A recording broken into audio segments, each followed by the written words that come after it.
Hello, सलाम to all and welcome back to my channel. क्या हाल है, कैसे हैं आप लोग? उम्मीद है ठीक ठाक होंगे, सब सेट होगा, सब कुछ सही चल रहा होगा। आपकी जॉब्स, आपकी नौकरी, आपकी लाइफ एंड बाकी आप अपने बारे में अच्छा ही सोच रहे हो जब you are thinking to pursue your education abroad. So Italy की बात मैं आज करना चाहूँगा आप लोगों से।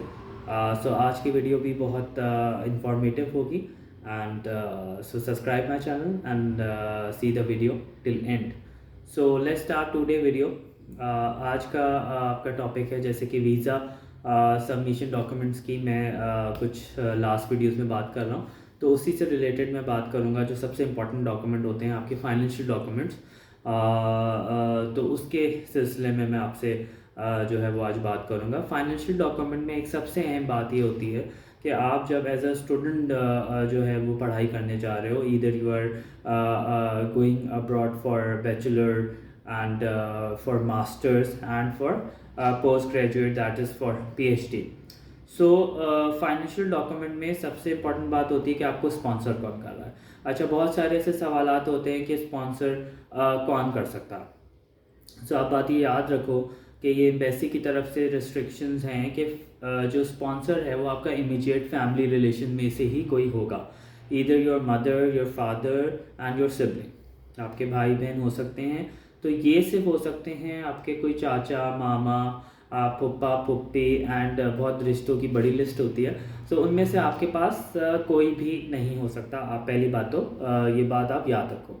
सो ये वाली सबसे इम्पोर्टेंट बात है। और दूसरी वाली बात इम्पोर्टेंट ये है कि आपने लेट सपोज अपने भाई को कहा कि he will be my sponsor during the period when I will be studying abroad. So उसके क्या क्या डॉक्यूमेंट्स रिक्वायर्ड होंगे। सो उस डॉक्यूमेंट्स के रिक्वायर्ड की बात करूँ, जो आप स्पॉन्सर आप जिनको कर रहे हो। सो लेट सपोज आपने अपने जो है वो भाई को सिलेक्ट किया एज अ स्पॉन्सर।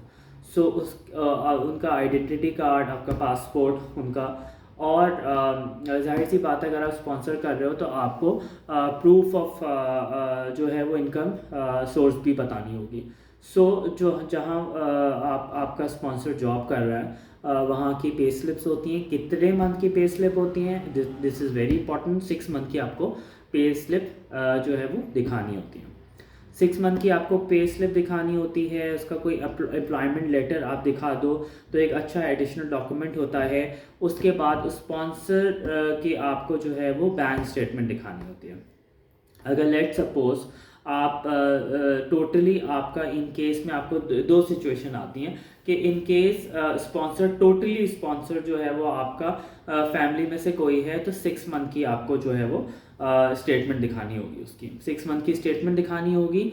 और आपको एक होता है अकाउंट मेंटेनेंस सर्टिफिकेट, जो भी आपका रिस्पेक्टिव बैंक होता है वही देता है। ये आपको चीज़ें दिखानी होती हैं। लेकिन इन केस अगर आप कह रहे हो कि भाई मेरे फैमिली में से कोई पार्शियल स्पॉन्सर है और मैं भी क्योंकि जॉब कर रहा हूँ, I am applying for master और पीएचडी, सो अपने मैं मुल्क में जॉब कर रहा था तो मेरी भी जो है वो इनकम सोर्स है, तो इस केस में आप जो है वो अपनी जो है वो 6 मंथ की स्टेटमेंट दिखाओगे और जो आपको स्पॉन्सर है उसकी 3 मंथ की दिखाओगे। देखो, मैं कहना ये चाह रहा हूँ कि आपको स्पॉन्सर, अगर आप एज अ स्टूडेंट चाह रहे हो तो स्पॉन्सर तो दिखाना ही दिखाना है। इन केस कुछ लोग कहते हैं ना कि भाई अगर मैं यहाँ पे जॉब कर रहा हूँ तो मैं ही टोटल जो है अपना जो है वो खर्चा जो है वो उठाऊँगा। सो ये नहीं है, ये आप बात याद रखो। आपको कोई ना कोई फैमिली में से आपको शो करना होता है फाइनेंशियल स्पॉन्सर, क्योंकि आप पढ़ने जा रहे हो, आपकी वहाँ पे जॉब का कुछ नहीं पता कि आपकी इन केस मैं आपको उनके पर्सपेक्टिव से बता रहा हूँ, इटालियन एम्बेसी के पर्सपेक्टिव से। सो वो रिलाय तो उन्हीं पे करेंगे ना जिनकी कोई परमानेंट जॉब है, जिसको आप फैमिली में स्पॉन्सर दिखा रहे हो। सो इन केस अगर आप कह रहे हो कि मैं जॉब करता हूँ, मैं अपनी स्टेटमेंट दिखाता हूँ, सो आप इस सिचुएशन में अपनी 6 मंथ की दिखाएंगे और स्पॉन्सर की 3 मंथ की दिखाएंगे। लेकिन अगर टोटली स्पॉन्सर पे आप रिलाय हो इन टर्म्स ऑफ फाइनेंस, तो उसकी 6 मंथ की स्टेटमेंट और अकाउंट मेंटेनेंस सर्टिफिकेट दिखाएंगे। और ये बात आप याद रखना कि जब आपके पूरे डॉक्यूमेंट्स हो जाएं, बिल्कुल एंड में जो है वो आप अकाउंट स्टेटमेंट, अपनी बैलेंस जो है वो शीट जो है आपकी 6 मंथ की जो स्टेटमेंट शो करते हो बिल्कुल एंड में निकालते हो, या पहले निकलवा के नहीं बैठ जाना वरना ऑब्सलीट हो जाती है, आउटडेटेड हो जाती है। सो विद इन 1 मंथ आपको डॉक्यूमेंट्स क्या सबमिट करने होते हैं, आप इस टाइम पे निकालो। सो ये 3 चीज़ें मैं आपको दोबारा आप करूँगा। स्पॉन्सर की जो है वो बैंक स्टेटमेंट हो गई, इधर 6 मंथ और 3 मंथ। इस सिचुएशन में बैंक स्टेटमेंट हो गई आपके पास, उसके आइडेंटिटी डॉक्यूमेंट्स हो गया, पासपोर्ट हो गया, अगर कहीं बाहर गया तो वीज़ा हो गया, और आपका आइडेंटिटी CNIC हो गया, और आपका अकाउंट मेंटेनेंस सर्टिफिकेट हो गया। सो और एम्प्लॉयमेंट आपके पास कोई लेटर हो गया जो बताए कि भाई परमानेंट जॉब कर रहा है या कहीं भी जॉब कर रहा है। सो ये सिचुएशन आप याद रखो, ख़ास तौर पे स्पॉन्सर के लिहाज से।